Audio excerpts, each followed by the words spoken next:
Well, hello, kids. How's everybody doing out there today? Been a while since I posted a video. Been busy doing spring cleanup where I am. Cleaning out two garages and scrapping stuff and recycling and all that fun stuff that we do in the seasonal changeover. So today is a celebration for me. Actually started yesterday. Um, my 49th year of playing drums and actually being in the music scene, I guess, that I started back in 77. I wanted to be a musician before that, but um, just never happened. It was just one of the things. I kind of grew up poor, and then life changed a bit to the better, and it just took a little bit longer. Um, so I come from a family of musicians, so and they were a bit luckier than I was at the time. So at the time I wanted to be a musician, it got a little bit rocky, we'll say. Um, so yeah, I started in high school and got into music, mainly drums, because my family were into guitars, piano, and violin, fiddle, I guess, more of the fiddle style of things. And yeah, so I took the plunge into drums. So I still have my very first drum set, which I bought at Arnill's Music, where I am, which is no longer here. Used to be actually just a few blocks from where I live now, and then they moved around. But at the time, I had bought it. They were just up the street. So, anyways, I still have the kit. Just show you the one drum. I still have the full kit. I have a few of these kits actually. It's a Hishino brand of drums, and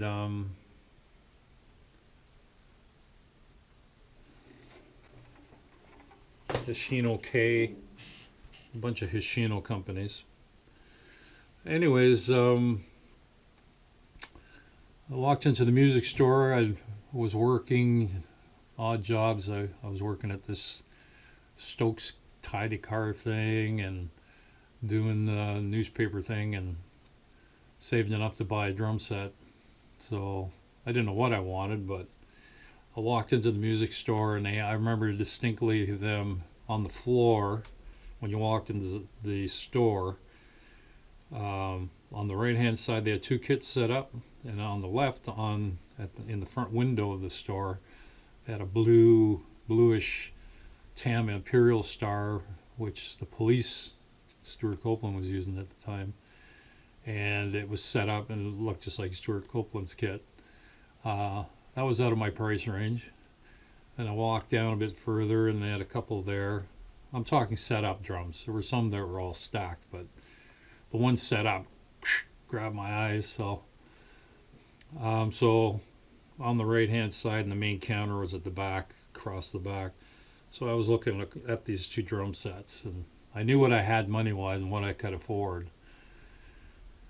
So my eyes went to this double bass kit. Like, I couldn't play anything at the time, but I saw this double bass set of fives.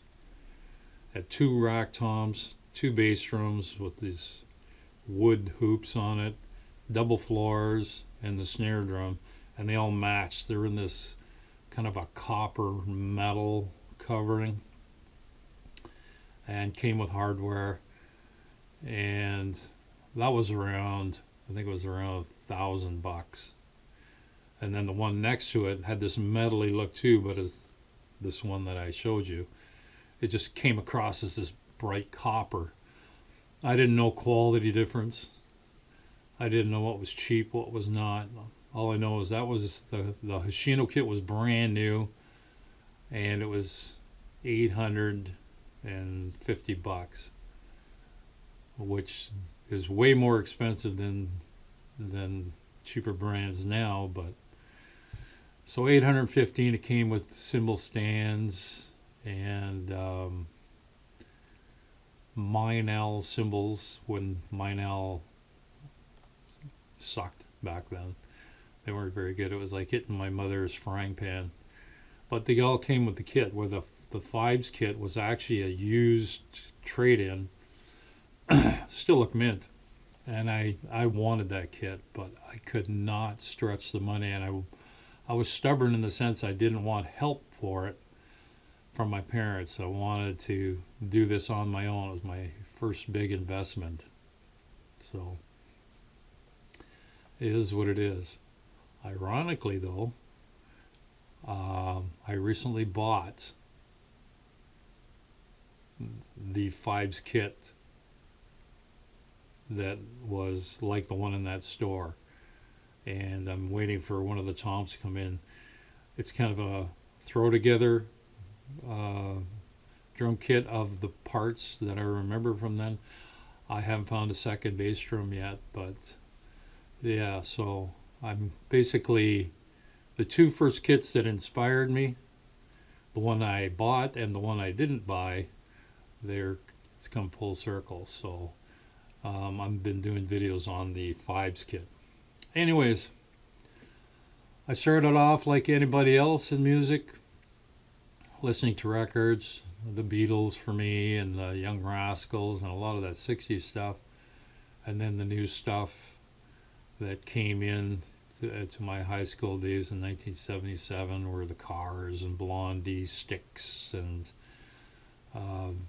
Van Halen just hit in around that time, and probably a little bit after that, I think. But then there was Pink Floyd, and it was just a lot of music to absorb. And I couldn't play any of it. I tried, but I got into drums not to become the world's best drummer. I got into drums as just a pure challenge, and I wanted to learn how to just build on that musical instrument. My mother was a classical trained pianist, and loved jazz too. So she got me into sight reading, musical notes. In drums, the musical notes, as everybody knows, are the same values, and are basically the same for the most part, except instead of in particular notes, it's actually a part of a drum set. But still, I got into that, and then I decided to take lessons, and my first teacher was Gord Wilson, who was great. And I only had him for a short time, but he set the pace for me. And then years later, my friend Alan Vicala just fed me full of knowledge that he had learned when he was taking lessons years earlier. So I learned how to read, and that was the key. I just absorbed it.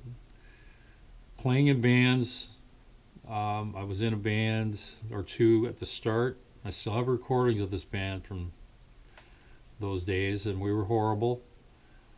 But boy, it was a lot of fun. It was so much fun. But my focus was always just to become better at the instrument and enjoy what was thrown at me from these books that I started to gather and these recordings that I was started to listen to. And that was my goal. I just wanted to just get better at it. Playing gigs was a distant thing. I think my goal mainly was at that time I really wanted to get to a level where I could be a studio musician and work with other people that way. The live thing, although it's fun, it was not my main goal, even though I enjoyed it and it was a paycheck. later on in life, it definitely became,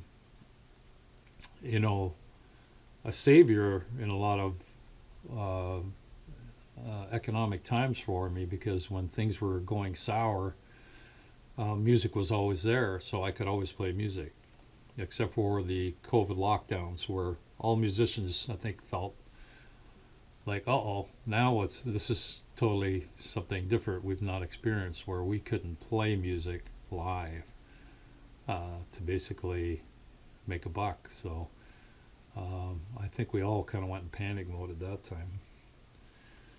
So that was my thing, and I've stayed true to that. I still love to learn drums, and my heroes, I will probably never be as good as my heroes. I'm okay with that, but my challenge has always been to try and learn a little piece of them and their playing as the years have gone by. So we go back to the drummers from the 60s that influenced me, like Dino Donnelly and Ringo Starr, and then I got into the Keith Moon thing, and then you realize that you can't play like Keith Moon in bands because you'll probably get fired.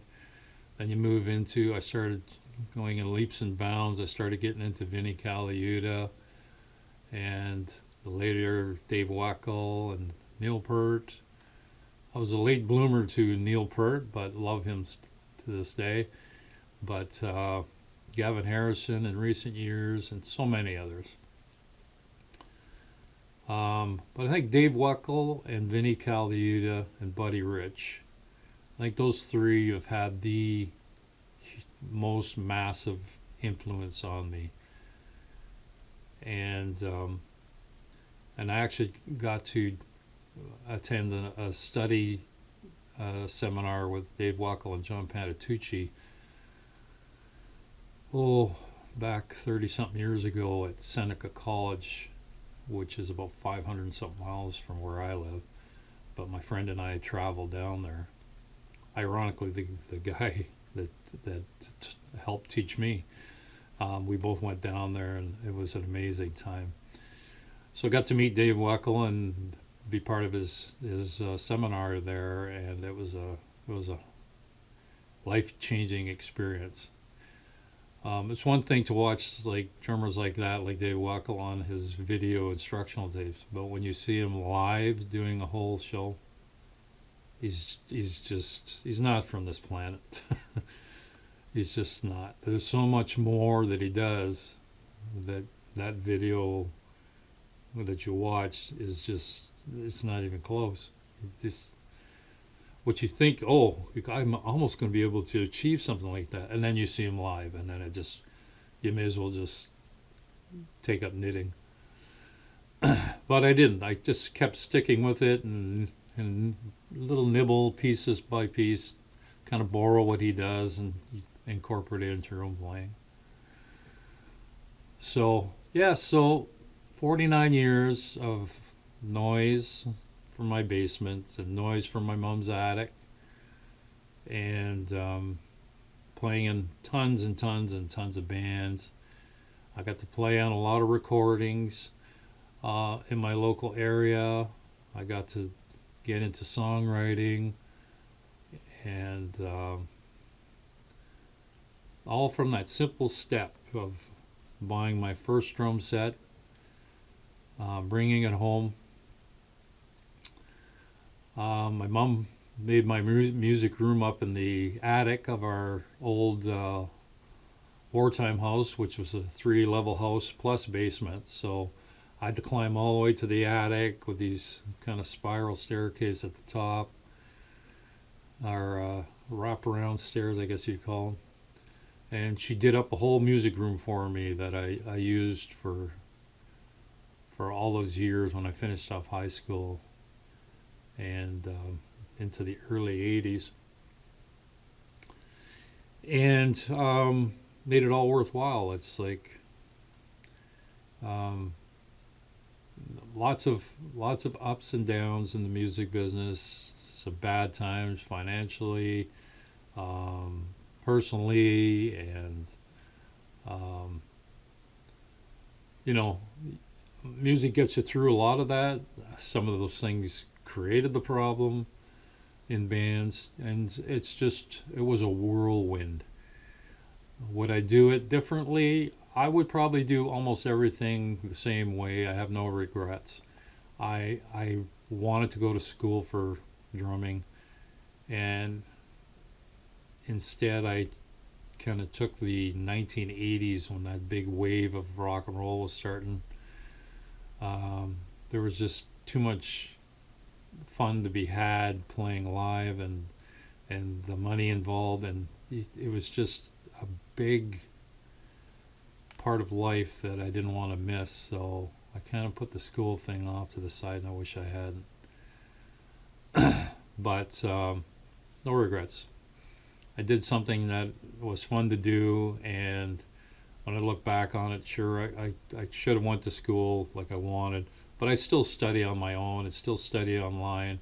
Even signed up for the Weckels online school stuff for on and off for a few times, and yeah, it's just been great. So, was it a mistake? Not really. I think it's just one of those deals where um, you have two good choices, and I just took one of them, and maybe the lesser of the important parts. So, but anyways, so yeah, 49 years. Um, I have no desire to quit. I collect drums. I love collecting drums. I am a drum hoarder. Quite a few drum kits, and still practice every day. The beauty now is I can practice late at night because most of my musician buddies are nocturnal like me. Our energy and our creativeness happens in the middle of the night. So electronic drum sets have helped me so I can actually practice late at night while my wife's sleeping and the neighbors are sleeping and not disturb anybody. Put the headphones on, play the tunes, and learn things I want to learn. It's just one of those things. I don't sleep much, and enjoy the learning process. So anyways, like I say, this is exciting for me. Most people are like, oh, Christ, here he goes again. He's going to ramble about that. Yeah, well, so it was a big part. I gave my life to it, so I like talking about it. So, and yeah, so I'm doing more original music and have a few things on the side I'm doing for other people, and I'm sticking with it. So, anyways, thanks for listening. And no, my Shino kit is not going anywhere. Taking it to the grave with me. When the Fibes kit is complete, I will definitely preview that. Looking forward to it. And it's an all fiberglass kit. So, thanks for watching. Peace.